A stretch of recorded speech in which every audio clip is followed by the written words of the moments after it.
আমাদের সবার পরিচয় আমরা মানুষ, আমাদের প্রত্যেকেরই নিজস্ব কোনো না কোনো ধর্মের বিশ্বাসে আমি ব্যক্তিগতভাবে ইসলাম ধর্মের অনুসারী, কিন্তু এই জন্য আমার যে অন্যান্য ধর্মের ভাইরা আছেন তাদের নিরাপত্তা নিশ্চয়তা করাও কিন্তু আমাদের দায়িত্ব। আমাদের ইসলাম কিন্তু আমাদেরকে এই শিক্ষাটাই দিয়েছে। এখন আপনি ধরে নিলাম যে আমার ইসলাম নিয়ে কোনো কটূক্তি করেছেন, অথবা আমার নবী রাসূল সাল্লাল্লাহু আলাইহি সাল্লামকে নিয়ে কোনো কটূক্তি করেছেন, যেটা আমার ধর্মীয় অনুভূতিতে অবশ্যই আঘাত আনবে এবং আমি কষ্ট পাবো, আমার ক্ষোভ জাগবে। কিন্তু আমরা মানুষ হিসেবে, আমরা মুসলিম হিসেবে কখনোই আমার ভাইয়ের গায়ে সেই আঘাতটা আমরা পৌঁছাতে পারি না। আমাদের উচিত তাকে আইনের আওতায় এনে তার যথাযথ ব্যবস্থা নেয়া। এটা ঠিক যে আমাদের রাষ্ট্রের আইনি কাঠামো এবং আইনের শাসন ঠিকঠাক ভাবে প্রতিষ্ঠিত হয়নি, এবং এরকম কোনো এক্সাম্পল আইনে এখনো দেখাতে পারে না যেখানে আসলে ধর্ম অবমাননা করলে তার কোনো শাস্তি হয়েছে বা সে কোনো আসলে দৃশ্যমান কোনো বিষয়ের মধ্যে দিয়ে গেছে। সবসময় দেখা গেছে যে এই অপরাধগুলোতে সবসময় ছাড় পেয়ে যায়। এই জন্য দেখা যায় যে আমাদের যারা সাধারণ নাগরিক আছে, সাধারণ মুসলমান আছে, তারা অনেক ক্ষেত্রে ক্ষুব্ধ হয়ে যায়। তবে এই ঘটনা যতটুকু আমরা জানতে পেরেছি যে তিনি একজন শ্রমিক, তার একটি দীর্ঘদিনের লড়াই আছে এবং মূল ঘটনা আড়াল করতে আসলে তাকে এই ধর্মীয় উস্কানির মধ্য দিয়ে আসলে তাকে এরকম হত্যাযোগ্য করে তোলা হয়েছে। তো আমি দাবি করব মানে আমাদের বর্তমানে যে ইন্টারিম গভর্নমেন্ট আছে তারা দ্রুতই এই হত্যার বিচারের কার্যক্রম শুরু করবে এবং যারা দায়ী তাদেরকে উপযুক্ত ভাবে তাদেরকে সেভাবে বিচারের আওতায় আনতে হবে। এবং এরকম ঘটনা সোসাইটিতে যেন যদি হয়, কেউ যদি আসলে ধর্ম অবমাননা বা এরকম কোনো ক্রাইটেরিয়ার মধ্যে কোনো অপরাধ করে থাকে, সেই ক্ষেত্রে আমি অনুরোধ করব যে আইন প্রয়োগকারী যে সংস্থাগুলো আছেন তারাও দ্রুত পদক্ষেপ নেবেন এবং বিচার বিশ্লেষণ করে দেখবেন যে এই ঘটনাটা আসলে কি রূপ ঘটছে। এবং আরেকটি ঘটনা ঘটেছে, আমাদের আরেক সহযোদ্ধা বিএনপির একজন ভাইয়ের বাড়িতে আগুন ধরিয়ে দেওয়া হয়েছে এবং সেখানে তার ছোট্ট বাচ্চা আয়েশা সে ওইখানে অগ্নিদগ্ধ হয়ে ওখানে মারা গেছে। তো দেখেন, এই গণঅভ্যুত্থান পরবর্তী সময়ে আমরা 17 বছর ধরে যেটা দেখেছি যে বিচারহীনতার যে সংস্কৃতি, সেটা যে আবার নতুন করে পুনরায় এই 1.5 বছরেও যে আমাদের দেখতে হবে সেটা আমরা কেউ আশা করিনি। আমাদের আইন উপদেষ্টা, আমাদের স্বরাষ্ট্র উপদেষ্টা সহ যারা সংশ্লিষ্ট বিষয়ে কানেক্টেড আছে তারা যেন সর্বোচ্চ ভূমিকাটা রাখে। তারা যদি জুলাইয়ের স্পিরিটকে ধারণ না করে তাহলে আমি বলবো আজকে আপনারা দয়া করে পদত্যাগ করেন। আপনাদের যদি লজ্জা না হয়ে থাকে, মানে এতটা নির্লজ্জ যদি আপনি মানে কিভাবে হতে পারেন যে আমাদের শরীফ ওসমান হাদি ভাইয়ের ঘটনার পরও আপনাদের মুখে কুলু পেটে আছেন।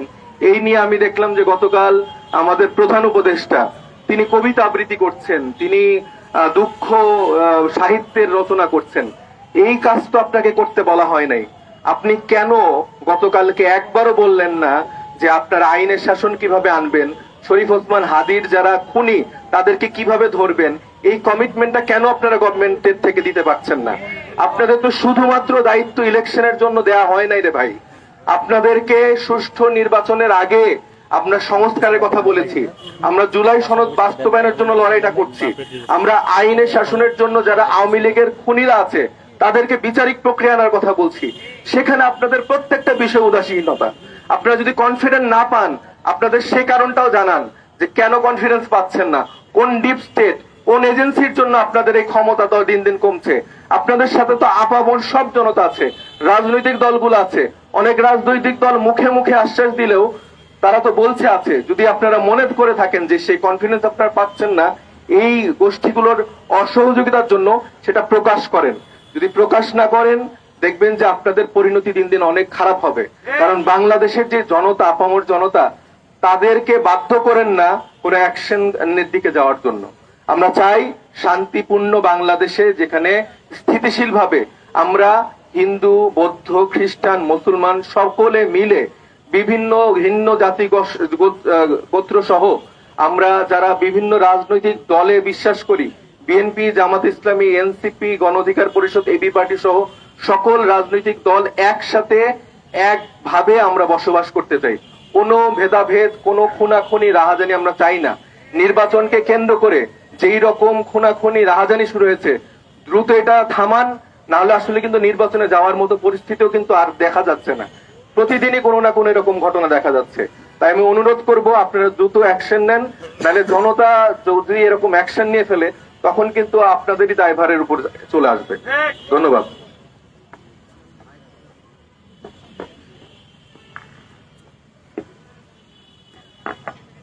ধন্যবাদ সাইদ মোস্তাফিজ ভাইকে। এ পর্যায়ে বক্তব্য নিয়ে আসছেন জাতীয় শ্রমিক শক্তির কেন্দ্রীয় মুখ্য সংগঠক জনাব আরমান হোসেন। বক্তব্য নিয়ে আসছেন জনাব আরমান হোসেন।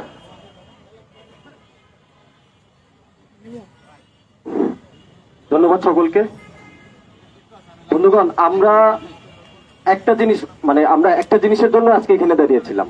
সেই জিনিসটা হচ্ছে, আপনারা দেখবেন জুলাই অভ্যুত্থানে শ্রমিকদের অবদান। বেশি বলবো না, কারণ বলতে বলতে মুখ পচে গেছে আমাদের, এবং এটা বিক্রি করতেও ভাল লাগে না যে শ্রমিকদের বেচা লাগতেছে। আমরা বলতে চাই, জুলাই অভ্যুত্থান পরবর্তীতে আপনারা দেখেছেন সাভারে 2 জন শ্রমিককে বেতন বকেয়া দাবিতে আন্দোলনে গুলি চালিয়ে পুলিশ হত্যা করেছে। এটা আপনারা প্রত্যেকে জানেন। আমরা নীলফামারীতে দেখেছি শ্রমিককে বেতনের দাবিতে কারখানা বন্ধ থাকার কারণে, আন্দোলনে নামার কারণে শ্রমিকদের গুলি করা হয়েছে। তাহলে একটা অভ্যুত্থানে সব থেকে স্বতঃস্ফূর্ত ভাবে যেই অংশটা জড়িত ছিল, সেই অংশের কোন ধরনের ভাগ্যের পরিবর্তন না করে একটা নির্বাচনের দিকে আমরা আগাচ্ছি, এবং আমরা অনেক গল্প শুনছি এবং বলছি যে আমরা পরিবর্তনটা আসলে চাই। তাহলে আমাদের বুঝতে হবে, আমরা যদি শুরু থেকেই বলে আসছিলাম যে আমাদের কারখানার গণতন্ত্রটা আসলে কি হবে, আমাদের যে উৎপাদনের যে জায়গাগুলো, সেই জায়গাগুলোতে আসলে এই শ্রমিকের জন্য কি কি সুবিধাগুলো এই ইন্টারিম সরকার তিনি রেখেছেন বা তিনি রেখে যাবেন, সেটা নিয়ে আমরা কিন্তু শুরু থেকে বলে এসেছি। কিন্তু আপনারা দেখেছেন আবার বেহাতের গল্প, আবার আমাদের মন ভাঙার গল্প, আবারও হচ্ছে শহীদের রক্ত বিক্রির পায়তারা। আপনারা দেখেছেন যে এর পরবর্তীতে কতগুলো শ্রমিক সংক্রান্ত ঘটনা এইখানে ঘটেছে, এই বাংলাদেশেই ঘটেছে, এবং আপনাদের চোখের সামনেই ঘটেছে।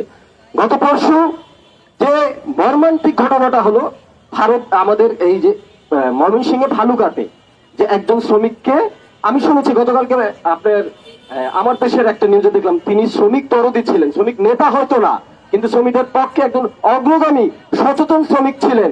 তাকে পদোন্নতি দেওয়ার বদলে তার পদ থেকে নিচে নামানো হয়েছে, যাতে করে শ্রমিকের জায়গাটা আরো সংগঠিত না হয়। তাহলে একজন কারখানা কর্তৃপক্ষ, গতকালকে র্যাব বলেছে যে আমরা জানি এইখানে মালিক পক্ষ দায়ী, পুলিশের কোনো দায় নাই।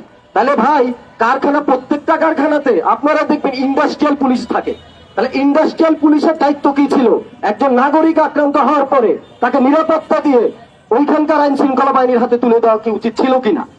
তাহলে যখন ইন্ডাস্ট্রিয়াল পুলিশ বা ওইখানকার সিকিউরিটি ফোর্স ছিল, তাদের মাধ্যমেও হাতে থাকার পরও আশ্রয় চাওয়া একটা মানুষকে কিভাবে এরকম একদল জানোয়ারের হাতে তুলে দেওয়া হলো, পিটিয়ে মারার জন্য এবং পোড়ায় মারার জন্য। আপনারা দেখেন, আমি বলবো, গতকালকে যারা নারায়ে তাকবীর বলে, আল্লাহু আকবার বলে মানুষকে পুড়িয়ে মেরেছে, তারাও ধর্ম অবমাননা করেছে, তারাও আল্লাহকে অবমাননা করেছে। আল্লাহর নামে মানুষ পড়ার এই ধর্ম আমরা জানি না, আমাদের জানা নাই এই ধর্মের বিষয়, যে ধর্ম মানুষকে প্রকাশ্যে দিবালোকে গাছের সাথে ঝুলিয়ে পড়ানো হয়। এইখানে ওই গাছটাকেও পড়ানো হয়েছে, ওই মানুষটাকেও পড়ানো হয়েছে। আমরা এই পোড়াপুরির রাজনীতি থেকে বের হইতে চাই ভাই। আমরা পোড়াপুরির রাজনীতি চাই না। আমরা বিগত দিনের যে রাজনীতি, সেই রাজনীতির এস্টাবলিশড হোক, আমরা এটা চাই না। আমরা চাই শ্রমিক তার ন্যায্য মজুরি পাবে এবং তার মর্যাদা পাবে, এবং বাংলাদেশের নাগরিক হিসাবে বাঁচার মতো অধিকার নিশ্চিত হবে। তেমন বাংলাদেশের জন্য জাতীয় নাগরিক পার্টি এবং আমাদের জাতীয় শ্রমিক শক্তির লড়াই অব্যাহত রাখবে। ধন্যবাদ সকলকে। ছাত্র শ্রমিক জনতা